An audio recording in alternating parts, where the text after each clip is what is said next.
When I saw the wedding photograph, I thought it was a cruel and elaborate joke. I looked at the bright screen once, then a second time, and yet another, but the image remained unchanged. The man with whom I had been meticulously building a future for 6 years had just proudly announced his upcoming marriage, and the radiant woman dressed in a flowing white gown was most definitely not me. The absolute worst part was not merely discovering the betrayal itself, but rather coming to the sickening realization that absolutely everyone else already knew. His close friends, his extended family, our mutual acquaintances, every single person knew the truth except for me. I stared blankly at the glowing screen without breathing, paralyzed by the sheer absurdity of the situation, because scarcely 12 hours earlier, he had looked deeply into my eyes and told me that he loved me. He had absolutely no idea that by the very next day he would be the one calling me in a desperate panic, but by then, it would be far too late for apologies. My name is Victoria, I am 32 years old, and for 6 of those precious years, I truly believed I was constructing something incredibly real and profoundly solid. I thought we were building a beautiful sanctuary that would easily withstand the relentless test of time, something that genuinely deserved every single ounce of effort I was pouring into it. And what I gave him was absolutely everything I had to offer. My precious time, my boundless energy, my critical life decisions, my constantly delayed dreams, and my endlessly postponed professional opportunities. I poured all of my aspirations into a relationship that I wholeheartedly believed was our ultimate destination. But for him it was merely a temporary layover on a journey I never even knew he was taking. I first met Matthew when I was exactly 26 years old. I had just secured my very first serious position at a bustling communications agency right in the heart of downtown Seattle. It was a demanding job that had cost me 2 grueling years of relentless attempts and countless dead-end interviews. Before that magnificent breakthrough, I survived on poorly paid freelance projects, constantly battling that sinking sensation that the vibrant professional world I desperately wanted was somehow completely out of my reach. And then, suddenly, that golden opportunity finally materialized, and right alongside that professional triumph came Matthew.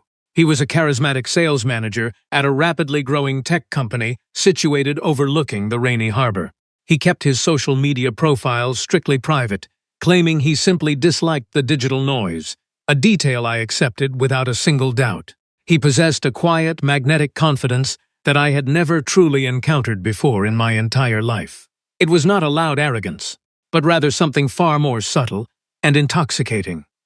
It was the tranquil certainty of someone who believes entirely in his own capabilities, someone who speaks with absolute authority without ever needing to raise his voice. He could simply walk into a crowded room and know precisely where to stand, so that absolutely everyone would instinctively look in his direction. The very first time we genuinely spoke was during a casual dinner hosted by mutual friends, one of those unpredictable Friday evening gatherings, where nobody knows exactly how many people will actually show up. I arrived quite late because the city transit system experienced a major delay. I hurried into the dimly lit restaurant with my hair still visibly damp from the relentless Seattle rain. The very first thing Matthew said to me, with a warm smile, was that I had arrived just in time for the absolute best part of the evening. I do not know why that specific phrase etched itself so deeply into my memory from that very first night. Perhaps because it was wonderfully simple, or perhaps because it was accompanied by a smile that appeared incredibly genuine. Or maybe it was because, after 2 exhausting years of constantly feeling entirely out of sync with my own life, someone was finally telling me that my timing was absolutely perfect. He listened to me that entire evening, as if every single word I spoke held immense importance, making me laugh 3 times in the span of 20 minutes. The first 2 years with Matthew were undeniably beautiful, and I have to be completely honest about that fact. I am not going to rewrite our entire history simply to justify the horrific ending. We traveled together 3 separate times, exploring hidden coastal towns and snowy mountains. We carefully constructed comfortable routines that felt incredibly warm and profoundly safe. We spent our peaceful Sundays sharing dark roast coffee and reading the morning newspaper in complete harmony. We established cherished traditions, like our Thursday dinners at that authentic Japanese restaurant near the waterfront that we both absolutely adored. We spent our unpredictable Saturdays walking without any fixed destination through diverse neighborhoods that neither of us previously knew. He was surprisingly generous whenever he actively chose to be. He effortlessly remembered important dates without me ever having to subtly remind him. He would arrive with fresh flowers at the most delightfully unexpected moments.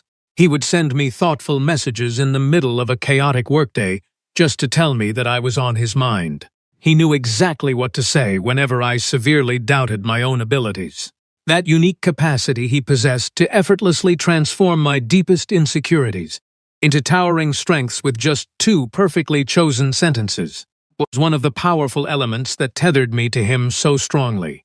It felt like an unbreakable bond. When I bravely rejected a highly lucrative job offer in Portland because he smoothly convinced me that our shared project was far more important than any career advancement, I never once felt like I was losing out. I genuinely felt that I was choosing something vastly greater. I truly believed I was choosing profound love. That is exactly what someone like Matthew does to your perception. He never explicitly demands that you stay. He masterfully convinces you that staying is your own brilliant idea. By the third year, I slowly began to notice incredibly small inconsistencies, things that my rational mind discarded very quickly because I always manufactured a logical explanation for every single one. There were quiet nights when Matthew checked his glowing phone with a markedly different kind of attention. It was not the mundane attention of someone scanning a boring work email, nor the distracted gaze of someone scrolling aimlessly. It was a contained, distinctly tense attention, the specific focus of a man desperately awaiting a crucial response. Whenever I politely asked him about it, he would offer a tight smile without ever lifting his eyes from the illuminated screen. He would calmly blame the stressful office environment, casually reminding me of his demanding corporate responsibilities.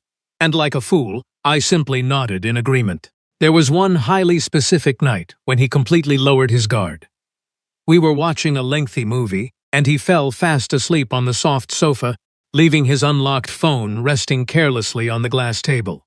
I absolutely refused to open it, but I clearly saw the bright screen suddenly illuminate the dark room, displaying a mysterious name that I completely failed to recognize.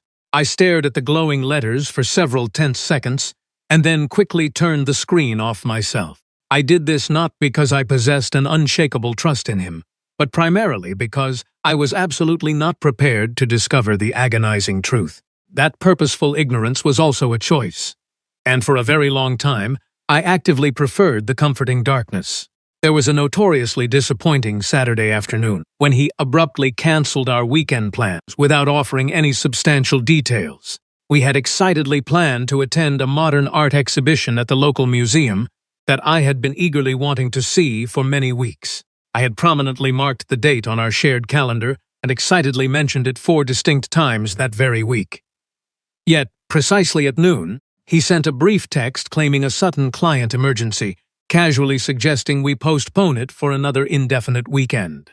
By the 4th year, the complex topic of marriage began to tentatively surface in our late-night conversations. It never originated from his side, but always carefully from mine, not because I was urgently demanding a ring, but because it felt like a perfectly natural progression. We had been together for 4 complete years, equally shared our financial expenses, spent the vast majority of our nights in the exact same apartment, and had extensively discussed officially combining our lives. One quiet evening, I very carefully introduced the subject with the delicate caution of someone who implicitly knows the topic might generate uncomfortable tension.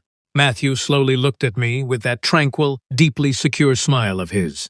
It was the specific smile he wore whenever he already knew exactly what he was going to say long before he even opened his mouth. He smoothly assured me that we were perfectly fine just the way we were, insisting that a meaningless piece of paper would absolutely never change the profound connection we shared. As the 5th year approached, I finally secured a massive career change, an incredible opportunity I had been aggressively pursuing for many long months. It was a vastly larger corporate entity, demanding far more responsibility, featuring a dynamic team that constantly challenged me, offering a significantly better salary, and requiring frequent business trips to vibrant cities like San Francisco and Chicago for major project presentations. It was the precise professional reality I had fiercely imagined for myself when I first started working. Matthew seemingly celebrated my success with me the exact night I proudly signed the binding contract. We enthusiastically toasted to my future, and later that very same night, he strategically asked me to thoroughly review the most important presentation he had to deliver that entire year. He smoothly claimed that my unique perspective was invaluable, insisting that I could easily spot critical flaws that he completely overlooked. I meticulously edited his work for several exhausting hours while the rest of the busy city slept. However, in the following months, every single time I traveled for my demanding job, a chilling shift occurred within his demeanor. He became significantly more distant, frustratingly dry in his text messages, and incredibly brief during our evening phone calls. Whenever I returned home overflowing with bright enthusiasm after a highly successful presentation, he would listen with a cold, courteous attention that completely lacked genuine interest. He would simply nod, offer a generic congratulation, and immediately pivot the conversation to his own mundane activities. The sixth year quietly arrived heavily laden with entirely renewed, yet ultimately empty, promises. Matthew openly spoke about officially moving in together, actively suggesting we search for a spacious apartment in a beautiful neighborhood that we both equally cherished. He romantically spoke of a grand trip to historic Europe that we had kept pending for a very long time. He painted a brilliant future with an elegant vagueness that I tragically mistook for genuine warmth and profound commitment. The calm night right before I discovered the devastating truth felt completely and utterly normal. We shared a delicious pasta dinner at his place, a complex recipe he had proudly learned from his beloved mother, accompanied by a half-empty bottle of expensive red wine. Soft jazz music played quietly in the background as our conversation flowed as effortlessly as it always had throughout our long history. When I finally left his warm apartment, he held me in a tight embrace by the heavy wooden door. He looked deeply into my tired eyes and softly told me that he loved me. He spoke with the exact same confident voice as always, without a single microscopic trace of hesitation or deeply buried guilt. I calmly drove back to my quiet apartment, firmly believing that we were wonderfully, perfectly fine. I fell asleep completely convinced that this specific year would finally be the exact moment our shared dreams materialized. I peacefully closed my eyes, only to violently wake up to a world completely shattered. The devastating blow arrived via a silent Instagram notification. One of those digital ghosts that unexpectedly materialize at 3 o'clock in the morning when the relentless algorithm simply refuses to sleep. A mutual friend had carelessly commented on a seemingly innocent public post. I sleepily opened the vibrant application without a single dark thought, still heavily clouded by my peaceful slumber. And suddenly, right there on the bright screen, was the undeniable photographic evidence. Matthew stood proudly beside a stunningly beautiful woman. They were both smiling radiantly in that highly specific manner reserved exclusively for profoundly monumental life events. She was gracefully wearing a flowing ivory dress, while he was sharply dressed in a dark, tailored suit featuring a pristine white flower pinned delicately to his elegant lapel. The bold caption beneath the joyous image read that they were officially engaged, proudly announcing that the grand wedding would occur on the 14th of April. The spectacular ceremony was scheduled to happen in exactly 3 short months. I remained completely motionless, my trembling hand gripping the cold telephone, the harsh digital light illuminating my pale face in the surrounding darkness. It took my overloaded brain several agonizing seconds to actually comprehend the catastrophic visual information. I frantically searched for his personal profile, and there it was, proudly displaying the exact same joyous photograph and the identical triumphant text. Below the announcement, there were exactly 147 enthusiastic comments from close friends and loving family members. I recognized dozens of names in that long comment section, people who had cheerfully shared crowded birthday tables with me, individuals who had warmly hugged me at festive holiday gatherings, people who had intimately known me as his devoted partner. And yet, Not a single one of these supposedly decent human beings had ever bothered to tell me the agonizing truth. I frantically searched for the mysterious woman's name, finally discovering her public profile. Her name was Ivy, and her page was a horrifying revelation. Her vibrant profile contained a seemingly endless stream of romantic photographs featuring the two of them, meticulously dating back exactly 1 year and 4 months. 1 year and 4 months of secret restaurant dates, romantic weekend getaways to cozy mountain cabins, and joyous gatherings with his smiling family. In every single image, she appeared completely and seamlessly, integrated into the very fabric of his daily life, exactly in the manner I had always believed myself to be deeply integrated. My immediate instinct was to angrily call him and scream until my voice broke. My secondary impulse was to remain absolutely silent. The second option miraculously triumphed over the fiery rage. I slowly sat on the cold edge of my empty bed, my shaking hands feeling like solid blocks of winter ice, my tightening chest struggling to process the heavy ambient air. I consciously chose to force my mind to think critically, rather than allowing myself to helplessly drown in a sea of bitter tears. At exactly 6 o'clock in the morning, my phone briefly buzzed with an urgent message from my close friend Chloe. She frantically asked if I had seen the shocking post about Matthew, begging me to confirm that I was somehow already aware of the situation. I immediately responded with 2 blunt words demanding that she call me right this second. During that excruciating 40-minute phone call, Chloe tearfully confessed things that completely shattered whatever tiny fragments of innocent trust I still possessed. Chloe nervously revealed that she had clearly seen Matthew and Ivy intimately sharing a romantic dinner at a luxury restaurant exactly 8 months ago. When Chloe bravely confronted him the very next morning, Matthew smoothly lied directly to her face. He falsely claimed that we had a progressive, open understanding, insisting that I was completely aware of Ivy's existence. He manipulated Chloe into complete silence by aggressively warning her that speaking up would only trigger unnecessary dramatic complications for a situation we had already privately resolved. The devastating reality that his friends actively protected his web of lies led me to an even darker, more painful conclusion. If our mutual friends were fully aware of this elaborate double life, then his immediate family must have certainly known as well. I vividly remembered the joyful Christmas dinner from just a few short months prior, hosted warmly at the elegant suburban home of his mother, Eleanor. She had hugged me tightly, praising my recent career advancements and calling me a remarkably admirable woman. Eleanor had seamlessly included me in deeply personal family conversations, as if I were a permanent fixture in their shared future. She had looked directly into my trusting eyes with maternal warmth, while actively guarding her son's toxic secret. Unable to bear the suffocating silence, I immediately drafted a direct message to Eleanor. I kept the text completely devoid of theatrical drama, simply stating that I had seen the shocking wedding announcement and wanted her to know that I held absolutely no bitter resentment.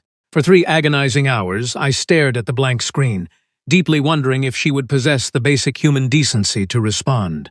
Finally, a lengthy message slowly materialized. Eleanor offered profound apologies, tragically explaining that Matthew had sternly forbidden anyone from speaking to me. He had boldly convinced his entire extended family that we had mutually ended our romantic relationship many months ago, painting himself as the heartbroken victim of an amicable but terribly sad separation that I simply refused to publicly acknowledge. He never utilized wildly inventive lies.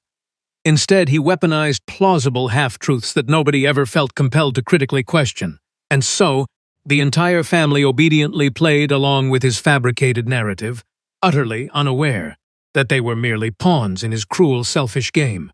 Every single holiday dinner, every birthday celebration, every group photograph where I stood smiling brightly beside him was carefully constructed upon a foundation of absolute deceit, designed specifically so that he would never have to take any personal responsibility. Precisely at noon that very same day, my glowing phone vibrated with the exact call I had been anticipating.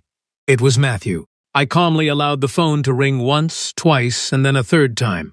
On the 4th persistent ring, I finally answered, offering absolutely nothing but a heavy, impenetrable silence. He nervously spoke first, his normally confident voice laced with a frantic urgency, desperately begging me to allow him to explain the horribly complex situation regarding the sudden social media publication. I interrupted his frantic rambling with a voice that was shockingly serene, far calmer than I ever expected it could possibly be. I firmly told him that absolutely no explanations were required, confirming that I had seen the glaring photograph, understood that the upcoming wedding was undeniably real, and was fully aware that his entire family and our mutual friends had actively participated in his deception. A dense, suffocating silence immediately fell over the digital connection as he struggled to comprehend my icy composure. He still arrogantly believed he could skillfully manage my emotional reactions. He genuinely expected me to weep uncontrollably, to aggressively demand answers, and to desperately beg for his returning affection, because that was exactly what my historical pattern of forgiveness had taught him. But I simply told him that after 6 incredibly long years, I had perfectly learned how to identify his manipulative tone. I coldly instructed him to never contact me again, and without waiting for a response, I firmly terminated the call. The grueling weeks that slowly followed were undeniably the most tremendously difficult period I can ever recall experiencing. I will not foolishly romanticize the painful process by claiming I magically transformed into a wildly empowered warrior the very next morning.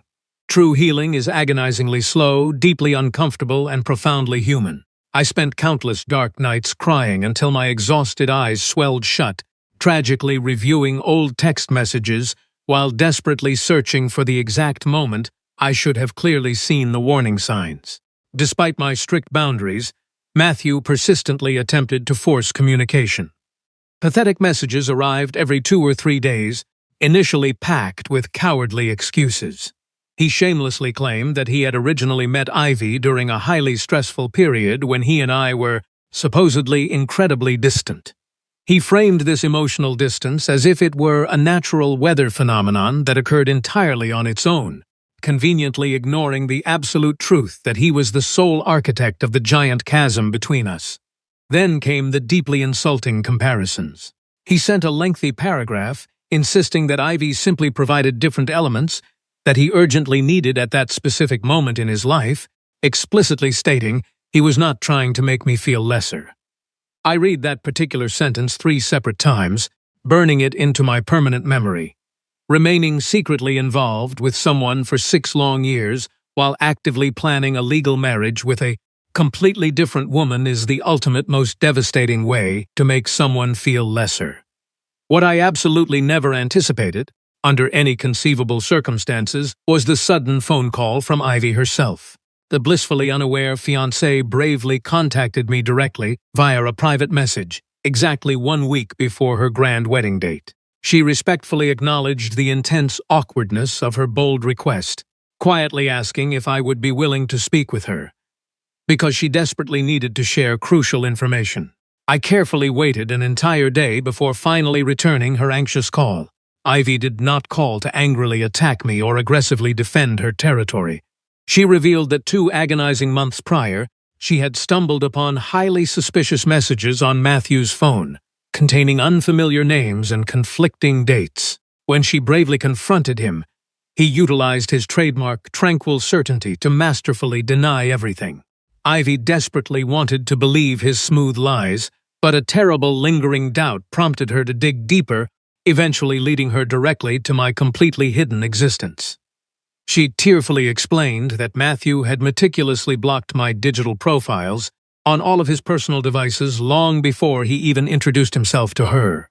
He had systematically erased 6 entire years of Fisher history with a few ruthless clicks. He had convincingly assured Ivy that I was merely a pathetic, unstable figure from his distant past who simply refused to let go, framing me as an obsessive former acquaintance whom he graciously tolerated out of pure, unadulterated pity. I calmly provided Ivy with the unvarnished truth, carefully utilizing undeniable facts rather than emotional venom.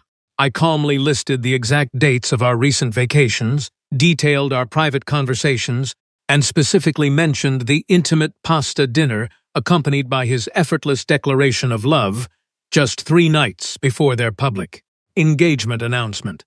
A profound, heavy silence settled over the line, a terrible quietness that I instantly recognized. It was the exact same paralyzing silence I had experienced when I first saw her shining photograph. 4 incredibly dramatic days after our emotional conversation, Ivy courageously canceled the lavish wedding. Our mutual friend Chloe breathlessly relayed the spectacular details of the ultimate confrontation. Ivy had marched directly into Matthew's luxurious apartment, silently placed the expensive diamond ring onto the glass coffee table, and coldly stated that the crazy woman he had repeatedly described absolutely never existed, but the wonderfully honest woman who answered the phone most certainly did. She then walked out, leaving him standing completely alone in his shattered reality. Shortly after his spectacular downfall, a high-ranking director from a rival corporate firm contacted me via a professional networking site. She aggressively wanted to hire me for a massive upcoming project, mentioning she had discovered my impressive skills through the legendary tech project Matthew had presented 2 years ago. I quickly realized with sickening clarity that he had stolen my exhaustive late-night edits, proudly presenting my brilliant strategic work to his superiors as his own solitary genius, referring to me only as a nameless, trusted person in his internal emails. When September finally arrived, the crisp autumn air mirrored the profound internal shift I was experiencing. I confidently walked into the bustling university campus to officially begin the demanding graduate program I had foolishly postponed for so many wasted years. During my very first challenging seminar, an incredibly brilliant and supportive mentor named Professor Davis took a remarkable interest in my unique analytical approach. He actively encouraged me to dramatically expand my initial thesis, reminding me that my sharp perspective was a rare and valuable academic gift. Around that same transitional period, a genuinely wonderful new neighbor quietly moved into the apartment next to mine. Mrs. Jenkins was a delightfully wise, elderly woman who spent her peaceful afternoons tending to vibrant orchids on her sunny balcony. We quickly developed a beautiful friendship, often sharing warm cups of herbal tea while discussing the complex seasons of human existence. She gently taught me that reclaiming your stolen time is never an act of selfishness, but rather the most profound expression of necessary self-preservation. The massive void that Matthew's absolute absence initially created slowly stopped feeling like an empty, terrifying chasm.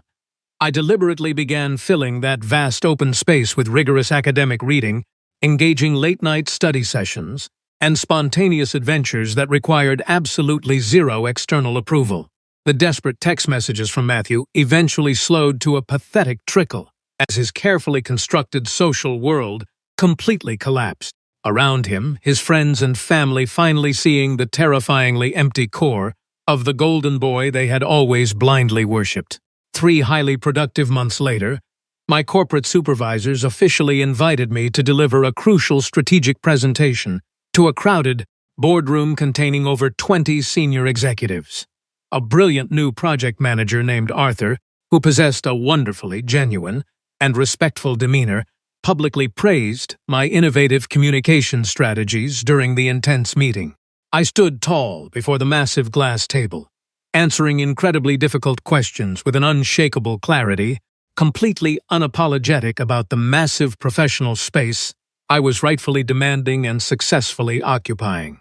Exactly 6 transformative months after the terrible night of the photograph discovery, I found myself sitting completely alone in a cozy downtown coffee shop on a bright Sunday afternoon. I realized, with a profound sense of liberating peace, that I had successfully traveled completely alone to the historic streets of Boston just weeks prior.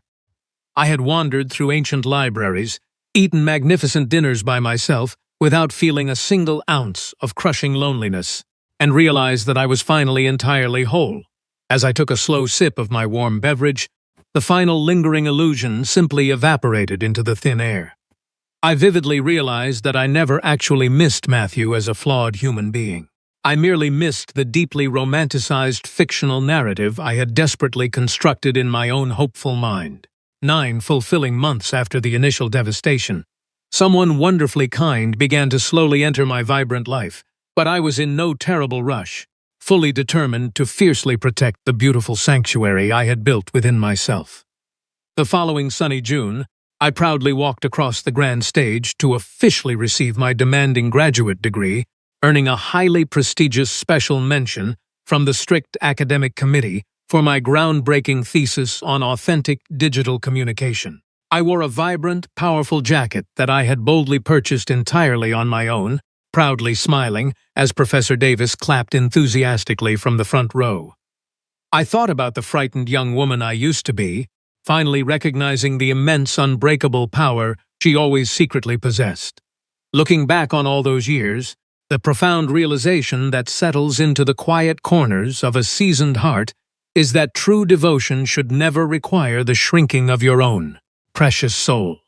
As we bravely navigate the long and often unpredictable seasons of our mortal existence, we slowly understand that absolute patience is only a virtue when it is wisely invested in something that actually intends to flourish alongside us.